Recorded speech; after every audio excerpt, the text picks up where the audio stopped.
How to install your inverted fork front fender.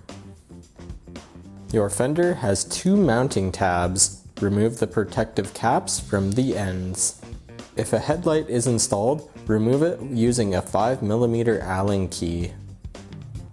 Set aside and keep any spacers that were installed with the bolts. You'll find threaded mounting holes on both the front and rear of the fork crown. The fender may not fit perfectly at first. Use a pair of pliers to gently bend the fender tabs outward. Adjust the tabs so they match the orientation shown here. Line up the fender tabs with the mounting holes on the fork. Loosely install the rear bolt and washer.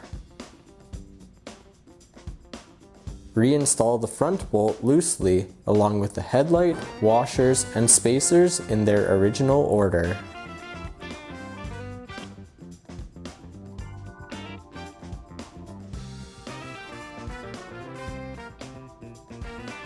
Adjust the fender angle so it's centered and straight with the front wheel.